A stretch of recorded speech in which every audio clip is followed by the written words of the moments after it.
ಗೋಡೆಗಳ ಮೇಲೆ ಕೂರ್ತಾ ಇದ್ರಿ ಕಾಲ ಅಲ್ಲಾಡಿಸ್ಕೊಂಡು, ಮತ್ತಲ್ಲಿ ಹುಡುಗಿರು ಹೋಗ್ಬೇಕಾದ್ರೆ ಅವ್ರಿಗೆ ಫ್ಲೈಯಿಂಗ್ ಕಿಸ್ ಕೊಡ್ತಾ ಇದ್ರಿ.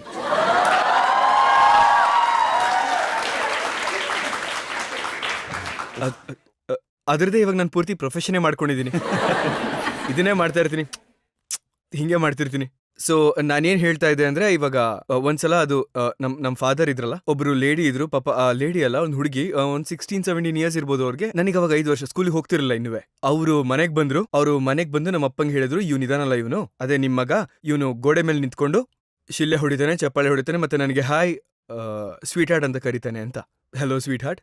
ಅದಕ್ಕೆ ನಮ್ಮ ಅಪ್ಪ ಹೇಳಿದ್ರು, ಇವ್ನು 5 ವರ್ಷದ ಹುಡುಗ ಪಾಪ, ಇವ್ನಿಗೆ ಏನ್ ಗೊತ್ತಾಗುತ್ತೆ. ನಮ್ಮ ಪಕ್ಕದ ಮನೆಯವ್ರು ಇದಾರಲ್ಲ, ಟೆಕ್ಸನ್ಸ್ ಅವರು, ಅದೇ ದೊಡ್ಡ ಪುಸ್ತಕದ ಅಂಗಡಿ ಇದೆಯಲ್ಲ, ಅವ್ರ ಮಗ ಸುಭಾಷ್ ದೊಡ್ಡವನಿರಲ್ಲ, ಅವ್ನು ಇದನ್ನೆಲ್ಲ ಮಾಡ್ತಿರ್ಬೋದು ಅಂತ ಅನ್ಕೊಂಡ್ರು. ಅವಾಗ ನಮ್ಮ ಅಪ್ಪ ಹೇಳಿದ್ರು, ಮಗಳೇ ಕುತ್ಕೋ ನಿಮಿಷ, ನನ್ ಮಗ ಬರ್ತಾನೆ ನೋಡು ಅಂದ್ರು. ಅವ್ರು ಅನ್ಕೊಂಡ್ರು 5 ವರ್ಷದ ಹುಡುಗ ಓಡ್ ಬಂದ್ರೆ ಇವಳು ಅಯ್ಯೋ ಅಂಕಲ್ ಸಾರಿ ನಂದೇ ತಪ್ಪಾಗೋಯ್ತು ಅಂತಾಳೆ ಅಂತ. ಆದ್ರೆ ನಾನು ಓಡ್ ಬಂದಲ್ಲಿಂದ ಹಾಯ್ ಸ್ವೀಟ್ ಹಾರ್ಟ್.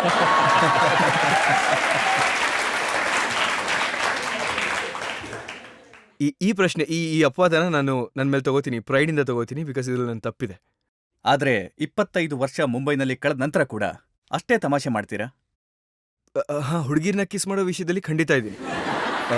ನಾನು ಇನ್ನೂ ಅಷ್ಟೇ ತರಲೇ ಇದ್ದೀನಿ. ಅಂಡ್ ಎಷ್ಟೋ ಸಲ ಇವಾಗ ನನ್ನ ಮಕ್ಳು ದೊಡ್ಡವರಾಗಿದ್ದಾರೆ. ಸೊ ಇವಾಗ ಅವ್ರು ನಂಗೆ ಹೇಳ್ತಾರೆ, ಪಾಪ you can't be like this, ಇವಾಗ ನಿಮ್ಗೆ ವಯಸ್ಸಾಗಿದೆ, ನೀವು ದೊಡ್ಡವರಾಗಿದ್ದೀರಾ, ನೀವು ನಾಟಿಯಾಗಿ ಬಿಹೇವ್ ಮಾಡಬಾರ್ದು ಅಂತಾರೆ. ಅದಕ್ಕೆ ನಾನು ನಿಮಗೆ ವಯಸ್ಸಾಗಿರ್ಬೋದು, ನಿಮ್ಮ ಅಪ್ಪಂಗೆ ವಯಸ್ಸಾಗಿಲ್ಲ ಅಂತೀನಿ. ಸೊ ನಾನು